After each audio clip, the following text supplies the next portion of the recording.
Hello and welcome to another episode of Thoughts Per Episode Classic Doctor Who Edition. Today we will be talking about the serial The Sensorites and also checking up on the synopsis of the final serial in the season, Reign of Terror, which unfortunately is not available, at least not on BrickBox, which is where I'm doing these things. However, I have been informed that Classic Doctor Who doesn't put as much importance plot-wise on the end of season episodes as modern Doctor Who does, so it shouldn't be too much of a problem, at least not this time round. Here's a fun aside before we start the first episode. I just spent 5 minutes trying to press the play button to play the first episode of the Sensorites and it wasn't working. I was absolutely flummoxed. Turns out I haven't updated my subscription. Actually, I'm thinking their servers might just be fucked because I just tried to resubscribe and it took a payment of £0. And now it's telling me to resubscribe again. What is going on? I'm trying to get to my account page and it just keeps showing a blank screen. Okay, I'm back in. If that ever happens to you, just log out and in again. The Sensorites Part 1.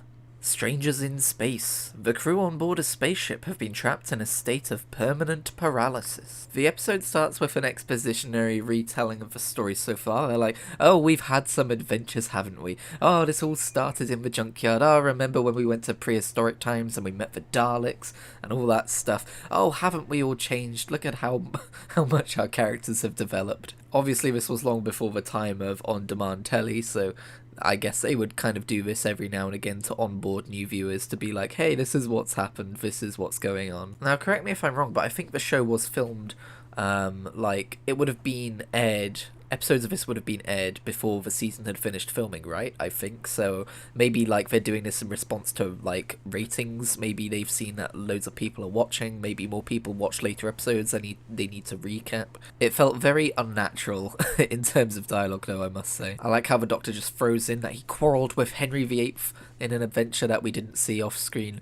That's not the first time that is the first time, obviously, but later on we'll be told that the Doctor meets Henry VIII again, so that's another moment I've realised of a famous historical name drop that's happened already. Wait, has that already happened, or was I just saying that could happen? I don't remember. I like how they exit the TARDIS onto the spaceship and they're examining these seemingly dead bodies, and they've got wristwatches, but they're not the digital kind because I guess the digital kind weren't around yet? Yes, according to a quick Google, the digital wristwatch was invented in 1972, so this was almost a decade before that. So while we may be in space on spaceships, there's no digital watches. Instead, they've got the kind that I guess he said something along the lines of it winds itself up based on the movement of your wrist over the course of a day. I didn't know those watches existed.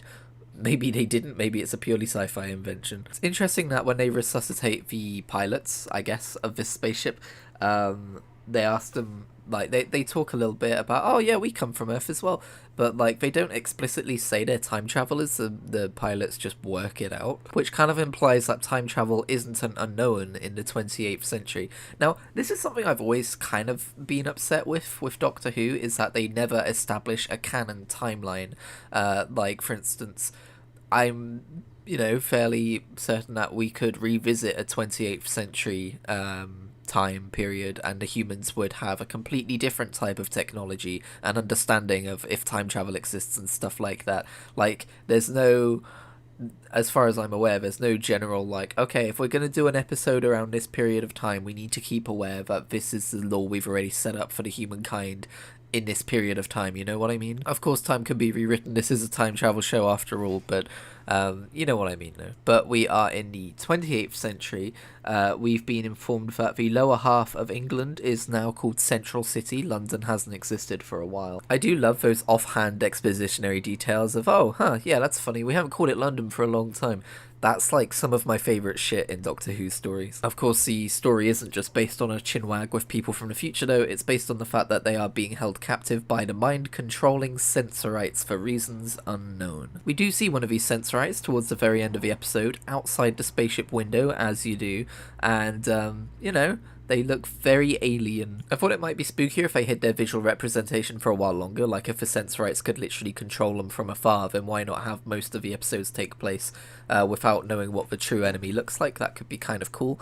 I suspect that the Sensorites might not even really be an enemy, at least not entirely, but we'll see how this story unfolds. Another aspect of this episode is Barbara and Susan get locked in half of a spaceship with a guy called John, who has been very badly affected by the Sensorites and doesn't seem to have much control over his own mind anymore. He kind of lumbers towards them for a while and they scream and run away for a while, and then he collapses and then starts crying and they're like, oh no, what's wrong with you? And they give him a good old hug and yeah, it's fine. Oh my god, there's a builder outside my window and he just farted so loudly I could hear it from the street all the way down into my room. Sorry, I know that's a random aside, but I'm dealing with this right now. Anyway, yeah, I can't say there's anything too thrilling about watching a plain man lumber around after two women for half an episode. It's not particularly thrilling stuff. The Sensorites Part Two: The Unwilling Warriors. Communicating through Susan using telepathic powers, the Sensorites contact the Doctor. So before the Sensorites ever get to Susan, they talk to John a bit, and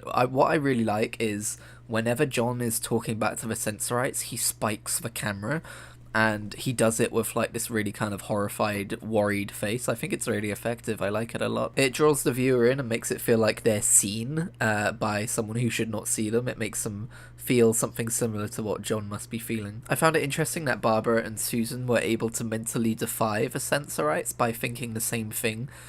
We would actually see this kind of idea repeated a little bit in the end of Doctor Who Season 3, where I feel like that nerd who pushes up his glasses. You see, this idea was repeated. No, I found it similar to the end of Season 3 when Martha travels the world and gets everyone to think of the Doctor and uses their mental energy to restore the Doctor to power. I think it's actually kind of consistent lore. The idea that multiple minds thinking of the same idea can cause an actual powerful effect to happen, even if one of those minds is just human. It's also later established in the episode that the Doctor has some basic psychic power when he tells Ian that sometimes he can telepathically read Ian's mind. I don't know about that though. Like, the idea of a Doctor being able to read minds isn't something that I've seen come up again. I mean, he might have just been joking. Now that I've seen the Sensorites up close, I kind of like their design. Like, obviously it would be very easy to go for the obvious design of an alien, of like the grey skin or the green skin and the big eyes and like all that stuff, but Doctor Who very much doesn't lean into that. It does its own designs, and I like the idea of the Sensorites being this psychic race with like these massive brains, and like they don't have proper mouths anymore because they've evolved past the need for them, but it's not like they've super hyper evolved past the need for them. They can still talk, you can still kind of see their mouths working behind skin, and there's also still facial hair. They're not completely smooth. Like, it's kind of a cool middle ground. Also, it just kind of makes them look like creepy old men, which adds to their fear factor. Hold on a second, Christian from the future coming in, having just watched the entire serial. There are times when the humans are presented with food, with like bowls of fruit. How do the Sensorites eat the fruit? They do not have mouths. I have to criticize this episode for all of the slow walking that took place. Ian and Barbara decide to rush off and try and find the Sensorites after they've boarded the ship, which nobody tells them is a terrible idea, and when they do finally find them, they promptly realise it's a terrible idea. But first they spend what I think is a minute and a half very slowly walking through the ship, with literally nothing else going on, trying to find them. And when they do find them, what ensues is a very slow backpedaling through the ship for another, I didn't count, but it felt like 2 or 3 minutes. Now, to be fair, the backpedaling portion could be seen as like building tension. You never know what's going to happen. Ian's threatening them with violence. They're threatening him with their creepy old man stare. But that could have been cut down a bit. That felt like it was padding this episode, to be honest. I've also noted that this is maybe the second time we've directly seen aliens in this series. The first time was with those weird flipper feet dudes. Oh wait, hang on, I'm forgetting the Daleks. How can I forget the Daleks? Still, my point is that aliens are still shocking. Like, Ian and Barbara are still very much like, oh my god, look at these creatures, what are they going to do to us? It's not like, oh, what kind of aliens are you? I also quite liked the plot revelation that the Sensorites were acting defensively, ? They still didn't really need to mess with the humans as much as they did, but apparently they're acting defensively because the humans have discovered an abundance of molybdenum, is that how you say it? I know it's a real mineral or resource or whatever the hell it is, but it's like a gold mine basically in terms of resources, and There's some illusion that humans have visited this place before, and they did something terrible to the Sensorites to try and get this molybdenium. Oh my god, I can't say it. Um, and that's why the Sensorites aren't letting anyone leave now, because they don't want the secret to get back to Earth. That this stuff exists here, because otherwise the humans will come and be mean to them again and steal their stuff. I like that the villains this time actually have like a sympathetic backstory instead of just they're trying to attack the machine, or they're trying to cause a nuclear holocaust or whatever. The Sensorites Part 3, Hidden Danger. The Doctor and his companions uncover a shattering truth on the sense sphere. That's hard to say. This episode starts where it left off, with the Sensorites trying to basically take Susan as a hostage with them. But interestingly, they actually stop this from happening. Like, they take Susan away down the corridor, and then for a beat you think that they're going to take Susan down to the sense sphere. But sorry, I've just realised one of my notes says I can't see in the dar. Sorry, I'm very easily distracted. But then eventually Ian and Barbara decide to go after them, and they use the Sensorites' inability to see in the dar to turn off the lights, and they're like, no. And I'm like, wait a second. If you couldn't see in the dark, because at this point they were holding their like ray guns or whatever up to them, right? If you couldn't see in the dark, you wouldn't then drop your ray gun and they go, oh no, I can't see anything. You would use logic to be like, well, they're still standing right in front of me where I was pointing, so I'm just going to press the button. Maybe the darkness hurts them or something? I guess when they were talking about their vision, it was weird. Last episode, they were talking about their vision as if their eyes dilated in an opposite scenario to where our eyes would dilate. But then when they were talking about it more, I was like, oh, I guess I misheard that. But it would make sense, right? If, like, their eyes completely dilated when there was darkness, it would be like turning a massively bright light on in a room.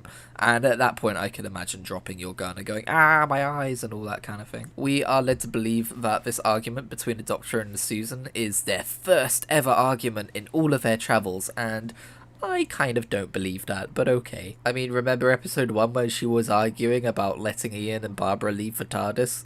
That was an argument. But yeah, it seems like a portion of this story is focused on how Susan is growing from teenager into an adult. She's, trying to make her own decisions, and the Doctor's not recognizing her as an adult who can make her own decisions. And it's a typical teenage rebellion thing, isn't it? But it's interesting that they're exploring that in this episode. And just to clarify, I don't think Susan's in the wrong here. Anyway, we pop on down to the sense sphere, where we see some disagreements between the leading Sensorites about what to do with the humans. The elder dude, the main guy who leads the planet, wants to talk to them and stuff, and then you've got his advisors, or whoever these people are, who are against him. These creatures, these earth beings, are loud and ugly creatures. Later in the episode, I'm pretty sure that same guy goes, I do not trust these earth creatures. Like, he delivers that line like that. Throughout this episode, I started to realise that there are a lot of similarities between the Sensorites and the Ood in, like, how they're psychic-based aliens, and how they have a peripheral, like, device they use to speak psychically. And I was like, wouldn't it be cool if the Ood were, like, descendants of the Sensorites? You could see that, right? Like, they look kind of similar as well. Like, sure, Sensorites don't have the face tentacles, but they have the big brains, and you can imagine, like, maybe their mouths evolving to open up into these face tentacles for whatever reason. I'm sure there's nothing to suggest that they really did descend into the Ood, but I like it. It's a little headcanon I've got going on right now. We get a picture of their society where it's basically a meritocracy, where people are organised into what they are best at. We are told that everyone likes this, and of course that's always true in any societal setting. Do not speak to the lower caste. I'm sure the lower caste are just having a great time with life. There's a whole subplot where the dissenters, who don't want the humans to be on the sensosphere, they are setting up a disintegration ray, and they're like locking on to the target, and like they make a big deal about how they're about to press the button and everything, and then eventually someone just comes dashing in and says, no, stop, I forbid it, give me the disintegration key or whatever it is, and then they don't disintegrate them. It was kind of a dud. However, what was not a dud was the fact that there's two different types of water, and there's a water for the lower castes, and there's a water for the elders. Ian initially gets served water for the lower castes, and the elders like, oh, I can't believe they would insult you like this. Get him the better water. And Ian's like, well, I'm very thirsty. Do you mind if I drink for not as good water? And he drinks it and immediately succumbs to the disease, which is for some reason only affecting the lower castes. I wonder what the reasoning could be there. Couldn't be the water or anything, no, could it? I'm looking forward to seeing the rest of these episodes and seeing them explore this society of, like, the lower castes. And, like, I wonder if the disease that's going through them is literally just because they're drinking this worse quality water, or if it's something more insidious than that. Maybe someone's poisoning the water supply. Gotta keep the lower castes in line somehow, right? Can't have them being strong enough to rise up against you or anything like that, right? That's right, it's a conspiracy and it goes right to the very top, damn it. The Sensorites Part 4, A Race Against Death. Convinced that Ian has actually been poisoned, the Doctor decides to investigate. I have identified a small plot hole. Throughout the course of this episode, we discover that the reason that some of the population is dying off is not because of a disease, but because there was nightshade growing next to one of the aqueducts that sends water out to all of the lower caste. Here's the thing. The elders live in District 10, and water was brought to Ian. You would assume it would have been District 10 water, right? But they tested the District 10 water and it was not poisoned. It was somewhere between District 7, 8 or 9 that had poisoned water. So why would they bring Ian not just water for the lower castes, but water for the lower castes from a different district? Unless maybe they knew it had been poisoned, but if they did, that has not come out. Doesn't really matter, of course, it's just something I happened to notice. I like how, I forget her name. Oh, hang on, I was going to do the IMDb thing, wasn't I? Carol from the spaceship says, I don't know what we'd do if you all changed your badges and sashes. We wouldn't be able to tell you apart. And I was just like, oh, good job. Good fucking job. You just handed that to that guy. Oh, sorry. Okay, so you know how I just brought up IMDb to look at the name of Carol? There's a trivia section. I promise I'm not just going to go through the trivia section for every episode, but you know how I just said I like the idea that the Ood were descendants of the Sensorites? Apparently Russell T Davies has acknowledged the Sensorites as an influence on the basic concept of the Ood. So while it may not be that way in lore, it's definitely that way in terms of design. Ah, I love that. Not just that, but apparently in the episode The Impossible Planet, the computer readouts revealed that the Ood sphere and the Sense sphere are part of the same star system, so they might share a common ancestor. Oh, I'm really glad I discovered that little piece of trivia. Anyway, back to the episode. The District Overseer, who is our villain, I can't remember if that's his actual name, but it's not on IMDb. He starts plotting. He takes the sash of the second elder and tries to intercept the antidote. Another kind of a dud in terms of like, oh no, someone's going to die, because all that happens is they just get a second mix of the antidote to Ian in time. I liked the montage of the Doctor doing lab work and stuff. That was fun. In one shot where Susan is tending to Ian, she stands up too quickly and the camera follows her and we see a boom mic. I thought that was kind of funny. And I don't have too much to say about this episode, really. They got the antidote to Ian. Ian's okay. Doctor's going to investigate the aqueduct to see why everyone's being poisoned. Turns out there was nightshade growing next to the aqueduct. Bada bing, bada boom. There's a monster roar. Turns out the monsters were real. When that guy was going on about how, it's super dark down here and there's roars from monsters and stuff, I thought it was a setup to be like, oh, someone's literally like made sure that there's no light down here and they're making scary noises so that the Sensorites don't walk in. Like, I thought it was a setup to poison the lower caste, but no. Nightshade just happened to be growing there. Unless someone fucking put it there, but I doubt it. The Sensorites Part 5, Kidnap. Carol puts herself in danger when she attempts to find the Doctor at the aqueduct. Kind of a weird synopsis because that's what happens in like the last 60 seconds of the episode. So first of all, the Doctor gets whacked by whatever monster's in the aqueduct that I suspect isn't really a monster. I should have listened to my gut. I said last part that like, oh, I reckon this has all been done deliberately to poison the lower classes or whatever. But then I was like, oh, it's nightshade growing next to the aqueduct. It's probably nothing, but now it's all pointing towards actually, yes, it is being done deliberately. There's something fishy going on. I found it very interesting that the way they were describing what was wrong with John almost sounded like it was out of a medical textbook in real life to describe why someone has anxiety. I'm not an expert. It could have just been completely made up mumbo jumbo, but it sounded very feasible. Every now and again, Susan says something or does something that makes her seem almost Gen Z in like her childlikeness. Like when the Doctor says he was trying to get the attention of the second elder and he ran away from him, she just suddenly started laughing and saying, "Can you imagine? Flip flap, flip flap." I like how when the Doctor was framed for murder, they managed to use the logic of, oh, you saw him get it out of his coat pocket, but he wasn't wearing a coat. I like how they used that entire thing. I like to note how at one point when the Doctor is getting ready to explore the tunnels with Ian, he says, they're giving him weapons, and he says, I've never liked weapons of any kind. However, they are handy little things.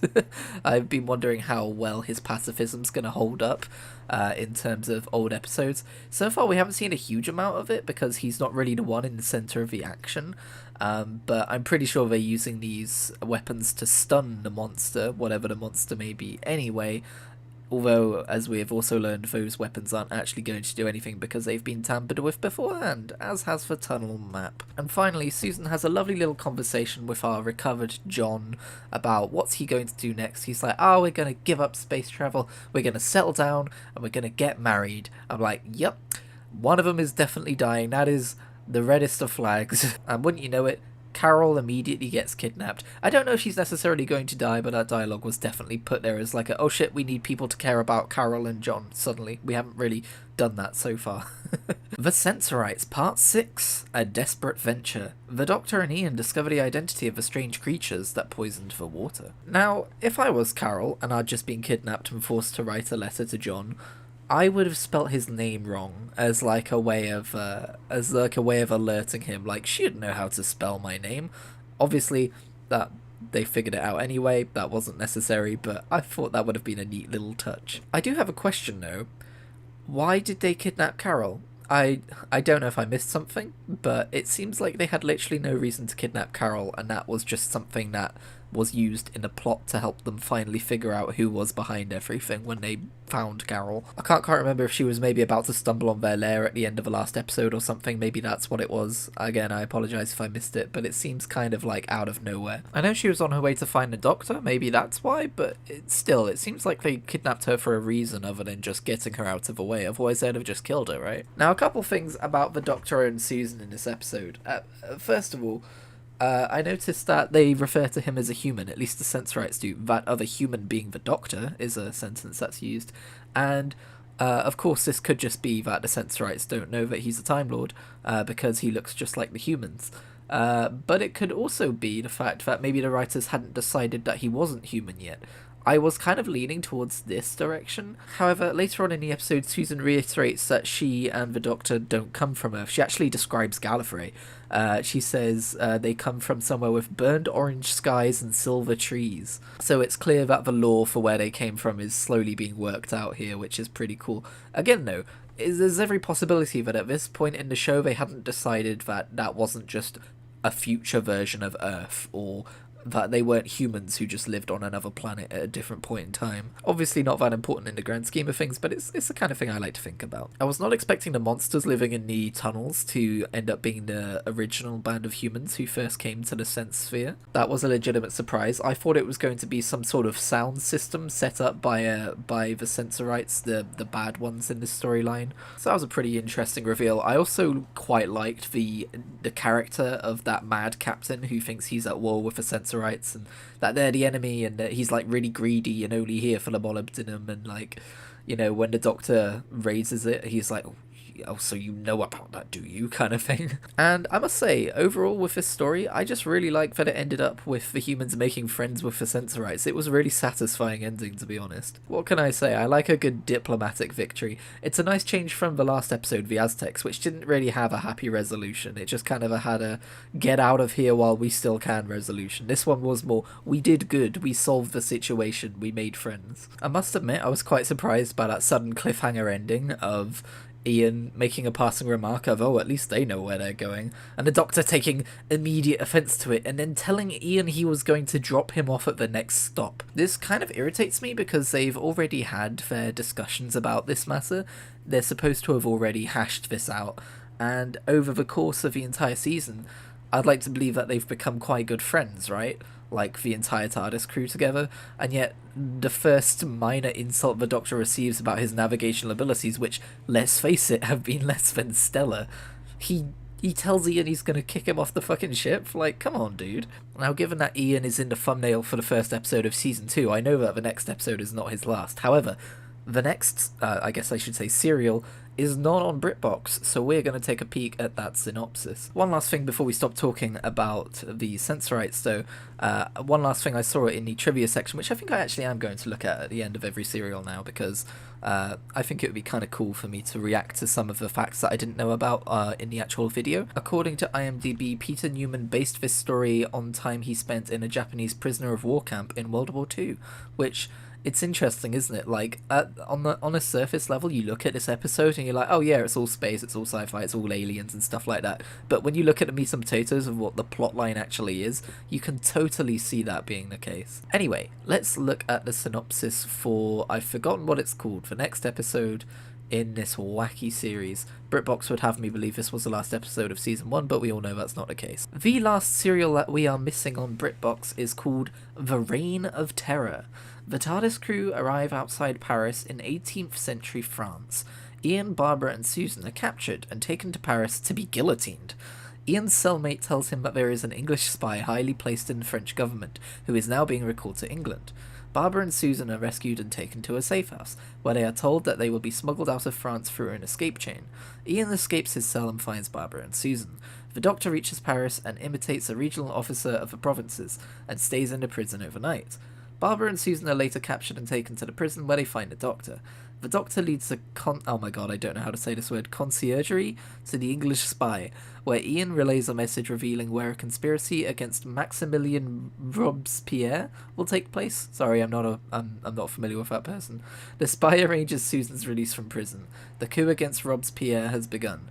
The spy heads for Calais in England. Meanwhile, the Doctor and his companions return to the TARDIS. Okay, so it's another historical episode. It takes place during, I'm guessing, the French Revolution.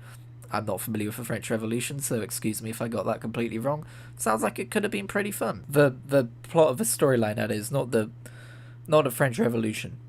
Although, you know, death to the rich could be fun. I'm guessing throughout the course of this serial, Ian makes up with the Doctor, and the Doctor decides not to abandon him in some timeline away from his entire life. As I've been told before, finales in this era of Doctor Who don't really signify anything, at least not yet, so I doubt there's any major plot beats that I'm missing here. If there were, they'd probably have been outlined in the synopsis, right? That being said, if you have seen this serial, feel free to let me know about it in the comments, whether it was good, whether it was bad, if I'm missing anything notable, and yeah, if you like this video, give it a like if you like. If not, you don't have to. I'm not going to force you. I don't have that kind of power. With this, we have reached the end of Season 1 of Classic Doctor Who.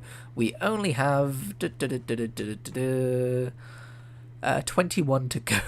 So I hope you'll stick around, because we've still got some Doctor Who ahead of us. Thank you for watching. I'm going to leave you with some bloopers. Bloop. Interesting that the when they resuscitate the you know, the fucking, okay, you know what? Let's just start this over. Bloop. Communicating through fuck. Bloop. In an opposite scenario to when our eyes dilate. Bloop. In an opposite scenario to where fuck, I did it again. Bloop. Or if it's something more you know, more, what's the word? Fuck. Bloop.